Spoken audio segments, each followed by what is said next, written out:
너 이게 뭐 하는 짓이야? 어디서 배워먹은 버릇이야? 누가 엄마를 때려? 며느리는 버럭 소리를 질렀고, 그러자 손주는 제 품에 안겨 엉엉 울면서 대답했습니다. 엄마 나빠. 할머니가 왜 바보야? 할머니 바보 아니야.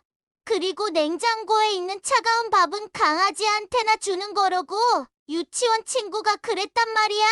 엄마는 왜 할머니한테 차가운 밥 먹으라고 해? 왜 우리는 맨날 따뜻한 밥 먹는데 할머니는 차가운 밥만 주고 반찬도 안 줘? 엄마 나빠. 저는 손주를 끌어안고 울었습니다. 안녕하세요. 오늘도 찾아주셔서 감사합니다. 오늘은 충청남도 서천에 살고 있는 허지연 할머니의 사연입니다. 처음에 들어보셨던 것처럼 허지연 할머니와 며느리 간에 무슨 일이 있었던 것 같은데요. 무슨 일이 있었는지 제보된 사연 읽어드리겠습니다. 들어보시고 허지연 할머니께 위로든 조언이든 해줄 수 있는 말이 있으면 말씀해 주시길 바랄게요. 좋아요와 구독 그리고 알림 설정 눌러주시면 매일 올라오는 사연 함께 들어보실 수 있습니다. 그럼 사연 바로 읽어드리겠습니다. 안녕하세요. 저는 아들 며느리와 함께 살고 있는 할머니입니다. 집에 있는 게 적적해서 이런저런 사연들을 많이 들었는데 제가 그 기막힌 사연의 주인공이 될 줄은 몰랐네요.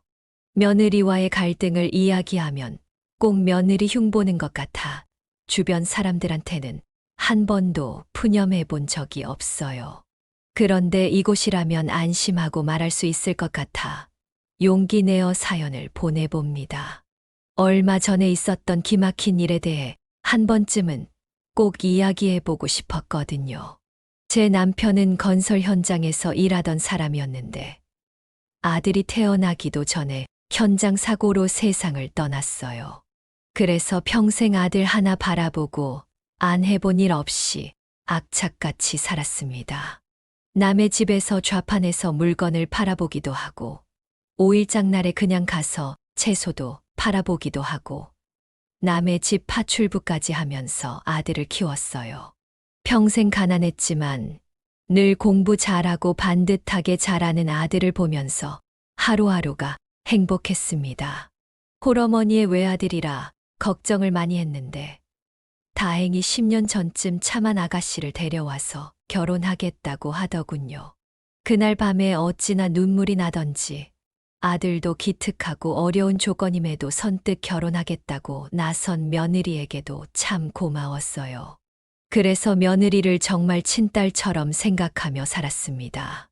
며느리랑 함께 산다니 주변 사람들은 눈치 없이 며느리랑 같이 살려고 하냐, 같이 사는 건 힘들 거다라고 말하기도 했지만 생각보다 괜찮았어요. 며느리가 워낙 싹싹한 성격이라 먼저 목욕탕 가자고 조르기도 하고 같이 쇼핑도 다니면서 정말 친엄마와 딸처럼 지냈죠. 그러다가 금쪽 같은 손주가 생겼고 맞벌이 하느라 바쁜 애들 대신 제가 손주를 도맡아 키웠어요. 늙은 나이에 어린 아이를 키우려니 몸은 힘들었지만 마음만큼은 행복했습니다. 아들 키울 때 생각도 나고 조그맣던 아이가 조금씩 성장하는 모습을 보며 정말 보람 있었습니다. 걸음마도 못하는 손주한테 엄마 해봐, 엄마 하며 엄마 소리를 가르치기도 하고 며느리가 힘들까봐 밤에도 제가 손주를 데리고 자는 날이 많았어요. 다음 날도 일해야 하는데 새벽에 깨면 힘들잖아요. 주말에는 또 데이트 좀 하라고 애들 내보내기도 하고 며느리 보고 걱정은 하지 말고 친정 가서 좀 쉬다 오라고 보내기도 했습니다. 돈 많은 시어머니였으면 집도 한 채 턱 사주고 비싼 선물도 턱 사주면 좋겠지만 제가 가진 건 몸뚱이 하나라 그렇게라도 며느리를 챙겨주고 싶었어요. 그게 제가 해줄 수 있는 최선이었으니까요. 그러다 보니 손주의 첫 뒤집기도 걸음마도 엄마 소리하는 것도 제가 가장 먼저 보게 되더군요. 그래도 모르는 척하고 있다가 며느리가 어머니, 애가 뒤집기를 했어요. 하면 깜짝 놀라며 맞장구 쳤습니다. 어머, 엄마한테 처음 보여주고 싶었나 보다. 내가 가르쳐 줄 땐 끄떡도 안 하더니 역시 엄마가 최고네 최고야. 그러면 며느리는 신나서 웃곤 했어요. 그럴 때면 제 마음도 흐뭇했습니다. 누가 먼저 보느냐가 무슨 대수냐고 할 수도 있지만 아이 키워 보신 분들은 아실 테죠. 아이의 변화를 가장 먼저 보게 된다는 게 얼마나 큰 의미를 갖고 있는지, 얼마나 부모로서 보람이 있는지 말이에요. 저는 며느리에게 그런 기쁨을 느끼게 해주고 싶었어요. 한동안은 손주가 자꾸 저를 보고 엄마라고 해서 할머니 소리를 가르치느라 애를 먹기도 했네요. 며느리 앞에서 서둘러 대느라 얼마나 진땀을 뺐던지. 가뜩이나 저와 함께하는 시간이 적어서 마음이 불편했을 텐데 다른 사람한테 엄마라고 부르는 애를 보면 속상할까봐 정말 열심히 할머니 소리를 가르쳤어요. 며느리 사진을 보여주며 이건 엄마, 제 사진을 보여주며 이건 할머니 하며 한참을 가르쳤던 끝에 드디어 할머니 소리를 하더라고요. 유치원에 처음 가던 날이 아직도 기억 속에 생생합니다. 고사리 같은 조그만 손을 잡고 유치원에 가는데 손주보다 제가 더 떨고 있었어요. 그런 저한테 꼭 안기며 할머니, 나 잘할 수 있어요. 친구들이랑 안 싸우고 사이좋게 지낼게요. 라며 안심시켜주는 손주의 모습이 아직도 눈에 선하네요. 그리고 손주는 정말 유치원을 다니는 3년 내내 말썽 한 번 안 피우고 잘 지내더군요. 친구도 많이 사귀고 생일이라 생일 파티하자고 친구들 불러오라고 하면 제가 생각했던 것보다 더 많은 친구들을 데려와 저를 놀래키기도 했어요. 그럴 때면 반대로 김밥도 더 말고 닭도 튀기면서 애들 하나하나 모두 배불리 먹여 돌려보내고 했죠. 아들이 제게 준 용돈을 모아 비싼 변신 로봇을 사주면 저한테 와서 반기는 손주 모습의 일을 다시 시작해볼까 싶기도 했지만 손주가 유치원 간 사이에만 할 수 있는 일은 없더라고요. 그래서 제가 해줄 수 있는 거라도 정말 최선을 다해서 해주자 싶어 인스턴트 음식 한 번 안 먹이고 모든 걸 손수 만들어 먹이며 그렇게 키웠습니다. 피자가 뭔 줄 몰라서 그냥 치즈며 햄이며 손주가 얘기해 주는 대로 다 넣고 사골국 끓였다가 망쳤던 것만 빼면 말이죠. 사골국이 몸에 좋으니까 그냥 좋은 거 다 넣으면 좋을 줄 알았는데 손주가 먹지 않아서 쩔쩔맸던 날도 있었어요. 그날은 처음으로 쌈짓돈 털어 피자 한 판 시켜줬네요. 그제서야 저도 피자 맛을 알게 됐어요. 60이 넘은 나이에 말입니다. 그것만 아니면 나름대로 잘 해왔다고 생각해요. 열심히 손주들 키웠고 또 열심히 아들 며느리 대신 살림도 했고요. 그렇게 8년의 시간이 지났습니다. 옹알이를 하던 손주는 어느덧 초등학교 입학을 했고 이제는 저보다 더 말을 잘합니다. 그 사이에 제 나이는 70을 넘어갔죠. 어린이집에 다니던 손주가 초등학교 입학을 앞두고 있던 어느 날부터 기분이 조금 우울했어요. 뭐랄까 손주가 다 컸다고 생각하니 내심 서운해서 그런 것 같기도 하고 그냥 나이가 들면서 70대라는 생각에 울적했던 것 같기도 해요. 이 모든 순간에 남편이 함께였다면 남편은 얼마나 좋아했을까 하며 그리워서 그랬던 것 같기도 하고요. 그래도 금방 괜찮아지겠지 하면서 지냈어요. 그냥 나이 들면 다 그런 거라고 제2의 갱년기 정도로 생각하자고 스스로를 다독이면서 말이죠. 나이가 되니 손주를 챙기는 것도 참 쉽지 않더군요. 체력도 많이 벅차고 또 자꾸 깜빡깜빡 하기도 하고요.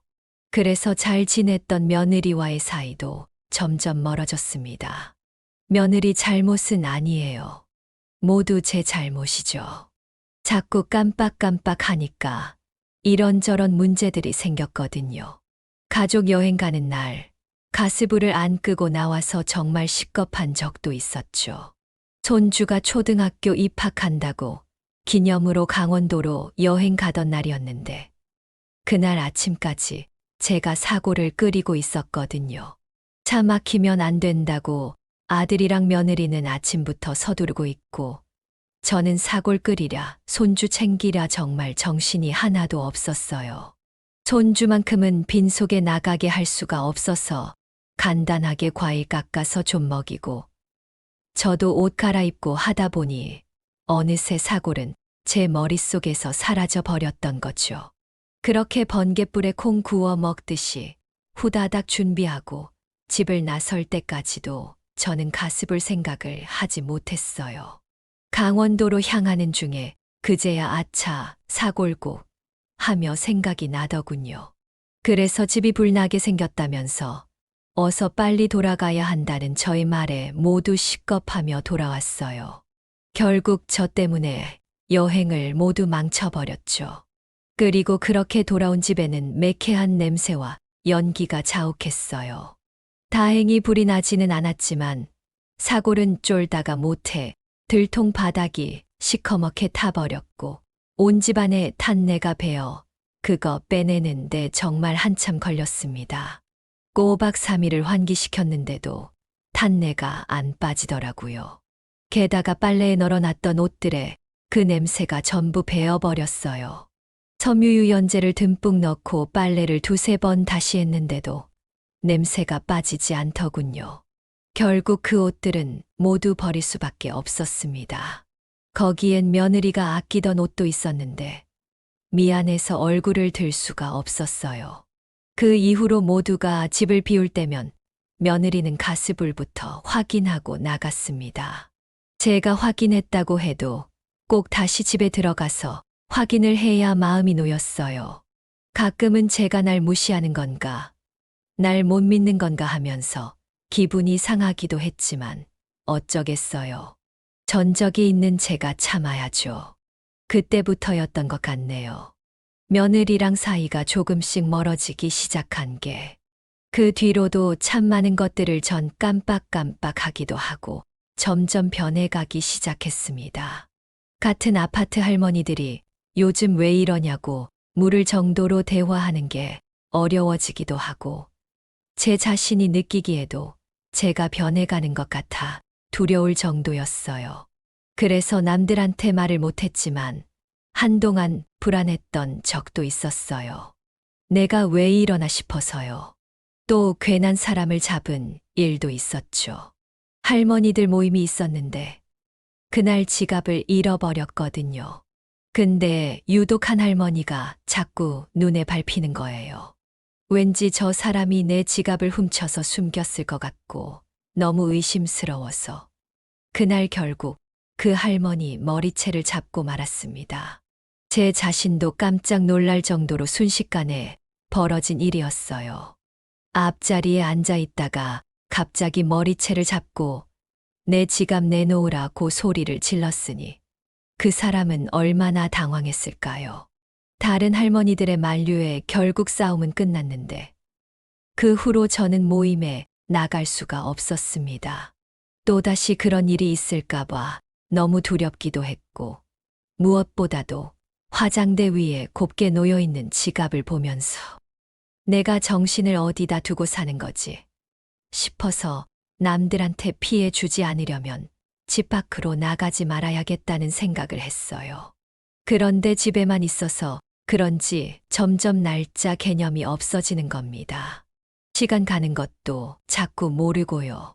그래서 하루는 손주를 데리러 학원에 가야 하는데 깜빡하고 가지 못해서 사단이 난 적도 있습니다. 손주가 학원에 다니기 시작한 지 얼마 안 되기도 하고 거리가 좀 멀어서 길을 아직 모르는 상태였거든요. 그래서 제가 꼭 데리러 갔어야 했는데 그만 깜빡하고 만 거죠. 휴대폰도 없었던 손주는 학원 앞에서 엉엉 울다가 자기 혼자 집에 와보겠다고 무작정 걸었던 모양이에요. 그런데 아무리 걸어도 집은 안 나오고 그러다가 나쁜 형들을 만나서 갖고 있던 장난감도 빼앗겼대요. 며느리가 퇴근하고 손주를 찾을 때서야 저는 제가 무엇을 깜빡했는지 떠올랐습니다. 저녁 7시가 넘은 시간에 말이죠. 눈물 바람으로 손주를 찾아다녔어요. 학원이며 근처 오락실, PC방까지 정말 안 가본 곳이 없었습니다. 그러다가 한참 만에 아들한테서 전화가 걸려왔어요. 어머니 찾았어요. 저는 한달음에 집으로 달려갔습니다. 들어보니 작은 아이가 자꾸 울면서 혼자 같은 데를 뱅뱅 돌고 있으니 어떤 고마운 분이 애를 파출소에 데려다 준 모양이었습니다. 저는 손주를 안고 미안하다고 또 돌아와줘서 너무 고맙다고 엉엉 울었습니다. 며느리는 그런 댁에서 손주를 떼어놓은 뒤 그날 밤은 직접 데리고 자더군요. 자려고 누울 때 얼마나 급하게 뛰쳐나갔던지 맨발로 온 동네를 뛰어다녀서 발이 만신창이가 되었더라고요. 나뭇가지에 찔리고 더러워진 발을 씻으면서도 저는 그저 며느리와 손주에게 미안할 뿐이었습니다. 그리고 제 자신을 얼마나 책망했는지 몰라요. 왜 이렇게 정신을 놓고 사냐고 말이죠. 그 사건 이후로 며느리는 저랑 눈도 마주치지 않더군요. 게다가 자꾸 밥통 사용 방법이며 청소기 사용 방법을 깜빡깜빡해서 집안일을 하지 못하는 일이 많아지니까 살림에서도 손을 떼라고 하더라고요. 입이 10개라도 할 말이 없었기에 저는 그저 알겠다고 했습니다. 그렇게 저는 뒷방 늙은이가 되어갔죠.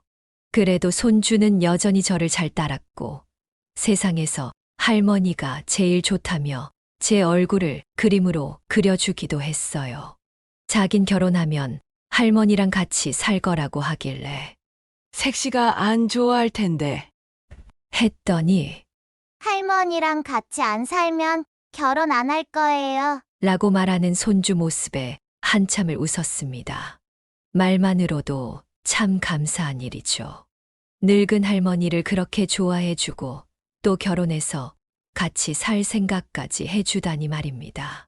손주랑은 그렇게 하루하루 더 친하게, 더 가깝게 지냈는데 며느리와는 도통 사이가 가까워지지 않았어요. 분위기 좀 풀어보려고 쇼핑 가자고 하면 어머니, 무슨 돈이 있다고 쇼핑을 가세요? 라고 몰아쳤어요. 또 어느 날에는 얘, 먹고 싶은 거 있으면 말해봐. 내가 오랜만에 솜씨 발휘 좀 해보마. 라고 말했더니 사고 치지 말고 그냥 잠자코 계세요. 집안일은 파출부 아줌마가 다 하고 계시잖아요. 라며 냉랭하게 굴더군요. 저는 사실 파출부를 볼 때마다 참 마음이 안 좋았어요.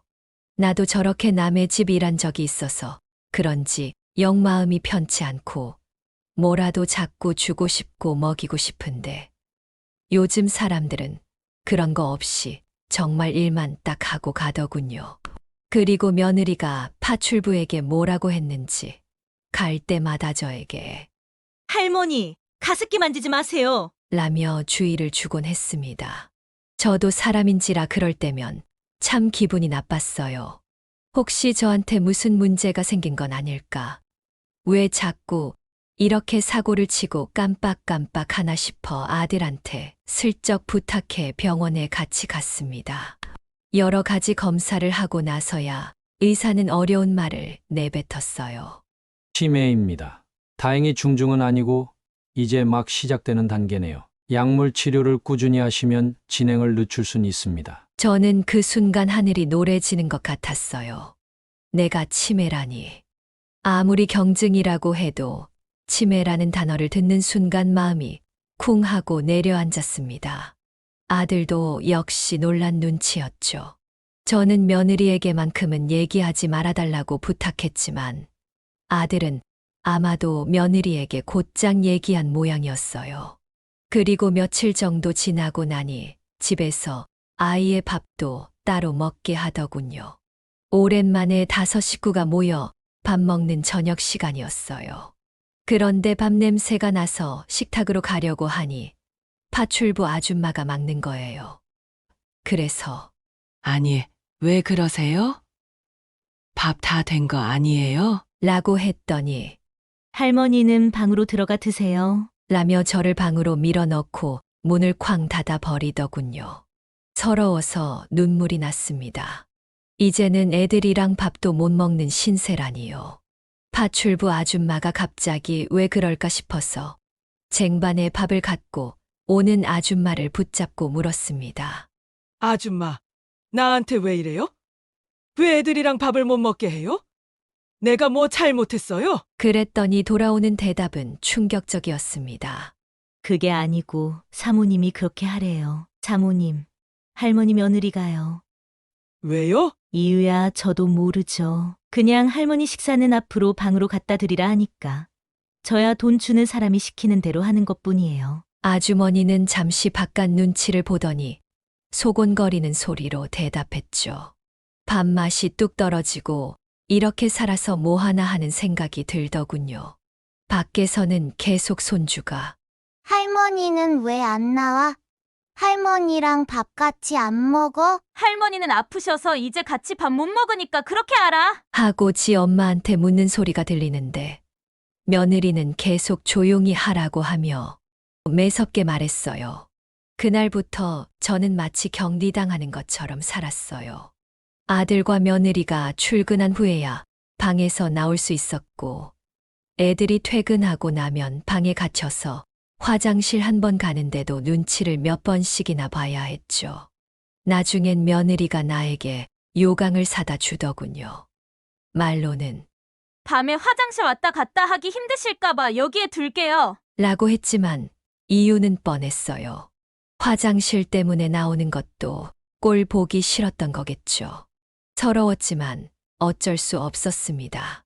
그래서 그냥 꼭 참고 하루하루를 버텨내고 있었어요. 그러던 어느 날 사건이 터졌습니다. 파출부 아줌마가 쉬는 날이라 집안일을 며느리가 해야 했던 날이었어요. 배가 너무 고픈데 밥할 생각을 안 하길래 조심스럽게 방 밖으로 나갔습니다. 밥 좀 먹으려고 쌀을 푸니 그 소리를 듣고 며느리가 후다닥 달려왔더군요. 어머니, 지금 뭐 하시는 거예요? 아니 배고파서 밥 좀 먹으려고. 그러다가 또 무슨 사고 치시려고요? 그냥 잠자코 계세요. 이따 기남이 아빠 오면 치킨이라도 시켜드릴 테니까. 아니, 하루 종일 아무것도 안 먹었는데 내가 밥하는 게 안 내키면 밥 좀 조금만 주면 안 되겠니? 너무 배가 고픈데. 며느리는 짜증 섞인 한숨을 내뱉더니 신경질적으로 밥통을 치웠어요. 며느리가 쟁반을 꺼내길래 용기 내서 한마디 했습니다. 나 방에서 밥 먹는 거 싫다. 니들이랑 같이 먹는 거 아니니? 오늘만이라도 식탁에서 먹게 해다오. 방에서 먹으면 꼭 죄수가 된 것 같아서 말이야. 며느리는 잠시 저를 흘겨보더니 알았어요. 식탁에 앉아 계세요. 라고 했습니다. 어찌나 오랜만에 앉아보는 식탁이었는지 식탁이라는 게 어색할 정도였어요. 제가 식탁에 앉아서 밥을 기다리니 손주가 달려왔습니다. 어? 할머니 밥 먹는 거예요? 그럼 나도 할머니랑 같이 밥 먹을래. 그러자 며느리는 손주에게 소리를 꽥 질렀습니다. 넌 아까 밥 먹었잖아. 간식 먹고 싶으면 햄버거 시켜줄 테니까 방에 가서 공부나 해. 손주는 지 엄마의 고함에도 아랑곳하지 않고 입만 삐죽 내민 채 제 옆에 앉아 있었습니다. 다리를 신나게 흔들며 할머니, 밥 다 먹고 저랑 놀아요. 알았죠? 라고 하는 아이를 보고 저는 눈물을 삼키며 고개를 끄덕였습니다. 잠시 후 며느리가 신경질적으로 국그릇 하나를 툭 내려놓더군요. 그 안에는 아무것도 들어있지 않았죠. 애미야, 이게 뭐니? 그랬더니 며느리는 소파로 가며 한마디 하더군요. 냉장고 보면 찬밥이랑 물통 있으니까 알아서 말아 드세요. 냉장고에 있는 반찬 손대지 마시고 정 반찬 먹고 싶으시면 싱크대 위에 있는 신김치 드세요. 어차피 버리려던 거니까. 그 말을 들으니 정말 서럽더군요. 제가 정말 딸처럼 생각한 며느리였는데 침에 걸렸다고 이렇게까지 홀대하는 며느리를 보니 원망스럽기도 했어요. 그래서 한마디 하려고 일어나는데 손주가 먼저 지 엄마에게 성큼성큼 다가갔습니다. 그러더니 엉엉 울면서 그러지 말라고 하며 지 엄마의 어깨를 치다가 그만 며느리의 얼굴을 뺨까지 때려버리게 된 상황이 발생했습니다. 물론 그 작은 손으로 맞았으니 아팠을 리가 있나요? 하지만 며느리는 꽤나 놀란 표정을 지었습니다. 저도 정말 깜짝 놀랐습니다. 늘 순둥순둥하고 착하던 아이였는데 이 할미를 위해서 엄마에게 그러지 말라고 하며 그 작은 손으로 뺨을 치다니. 그 순간 며느리가 아들의 행동에 놀라서 뺨을 치려 하길래 저는 후다닥 뛰어가 손주를 감싸 안았습니다. 그제야 정신이 돌아온 듯 며느리는 손을 내리더군요. 너 이게 뭐 하는 짓이야? 어디서 배워먹은 버릇이야? 누가 엄마를 때려? 며느리는 버럭 소리를 질렀고 그러자 손주는 제 품에 안겨 엉엉 울면서 대답했습니다. 엄만 아빠, 할머니가 왜 바보야? 할머니 바보 아니야. 그리고 냉장고에 있는 차가운 밥은 강아지한테나 주는 거라고. 유치원 친구가 그랬단 말이야. 엄마는 왜 할머니한테 차가운 밥 먹으라고 해? 왜 우리는 맨날 따뜻한 밥 먹는데 할머니는 차가운 밥만 주고 반찬도 안 줘? 엄마, 아빠. 저는 손주를 끌어안고 울었습니다. 제 생각해주는 손주 마음이 기특해서이기도 했지만 제 마음을 대변해주는 손주의 말을 듣고 있자니 서러움이 순식간에 몰려오더군요. 며느리는 기가 막힌지 코웃음을 치며 말했습니다. 너 엄마가 말했어 안 했어? 바보랑 어울리면 바보 된다고. 벌써 너도 바보 된 거야. 늙고 병들면 원래 그런 거야. 할머니가 언제까지 너랑 살아줄 것 같아? 할머니가 언제까지 살아있을 것 같아? 너 한평생 살 사람은 엄마야. 정신 똑바로 차려. 자꾸 할머니 편 들면 너도 가만 안 둘 거야, 진짜. 그러자 손주는 지지 않고 한마디 더 덧붙였습니다. 늙고 병들면 원래 그래? 그래. 그럼 엄마도 늙고 병들면 내가 똑같이 해야 돼. 그제야 며느리가 입을 꾹 다물더군요. 엄마도 나중에 할머니 되잖아. 그럼 나도 엄마한테 찬밥만 주고 반찬 안 주고 그래야 돼. 며느리는 똥 씹은 표정으로 저를 한참 노려보더니 방으로 쏙 들어가 버렸습니다. 손주는 제게 한 번 더 묻더군요. 정말 늙고 병들면 다 그런 거야? 나도 그렇게 해야 돼? 그래서 잠시 고민하다가 대답해줬습니다. 아니야, 너는 엄마한테 꼭 효도하고 잘 살아야 한다. 알겠지? 손주는 엄마는 나쁜 사람이야. 라며 계속 제게 안겨 있었습니다. 그리고 그 고사리 같은 손으로 냉장고 안에 있는 반찬통 몇 개를 꺼내다가 제 앞에 놔주더군요. 자기가 좋아하는 반찬이니까 같이 먹자고 하면서요.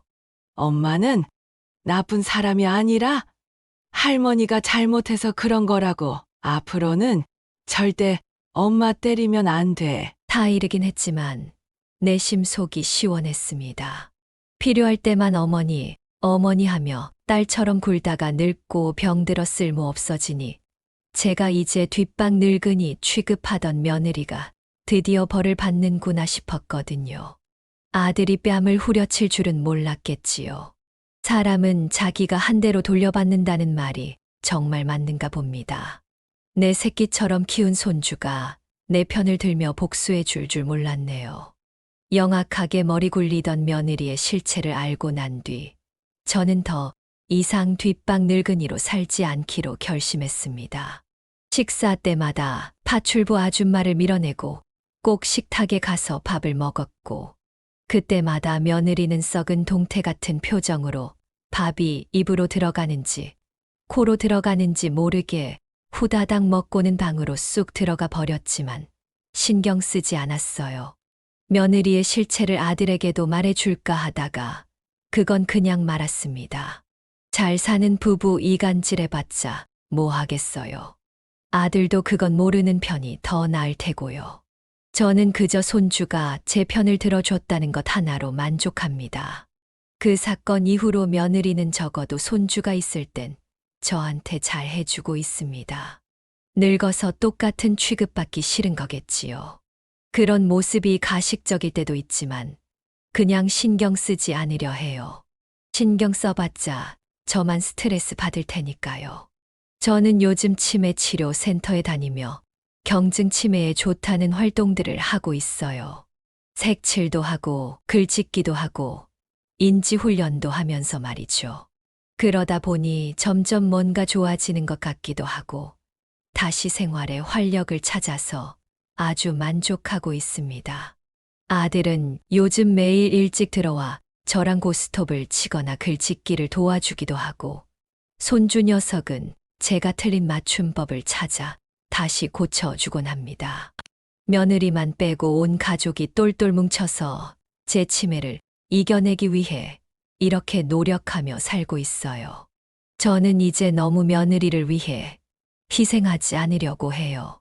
그저 손주 하나 바라보고 그 아이 반듯하게 키워내면서 남은 생을 살아가 보려고 합니다. 여러분, 누구나 나이는 먹습니다. 그리고 누구나 저처럼 치매에 걸릴 수도 있어요. 치매에 걸렸다고 해서 움츠러들어 방 안에만 있지 마세요. 할 말은 하고 열심히 치료받으면서 살자고요. 그럼 우리도 얼마든지 아프기 전처럼 활력 있게 살아갈 수 있어요. 부모를 공경하지 못하면 자식에게도 공경받지 못하는 법입니다. 공경이라는 게 강요할 수는 없는 거지만 적어도 부모가 늙고 병들었다고 뒷방 늙은이 취급하는 일은 더 이상 없었으면 좋겠습니다. 여러분, 우리 건강하게 오래오래 삽시다. 지금까지 긴 이야기 들어주셔서 감사합니다. 여기까지가 허지연 할머니 사연자님의 사연인데요. 여러분은 어떻게 들으셨나요? 허지연 할머니 사연자님 입장에서 제보된 사연 내용이로 조금은 할머니의 입장에서 작성되었다고 볼 수 있는데요. 저는 사연자님께서 정말 많이 잘 참으셨다고 생각이 듭니다. 며느리에 관한 이야기를 아들에게 말해서 사이가 좀 더 나빠지는 것보다 지금의 선택이 좋을 수도 있다고 생각하는데 여러분의 생각은 어떠신가요? 같이 댓글로 의견 나누어 보았으면 합니다. 영상을 재밌게 보셨다면 좋아요와 구독 그리고 알림 설정 해주시면 매일 올라오는 사연 바로 보실 수 있습니다. 그럼 다음 사연에서 뵙겠습니다.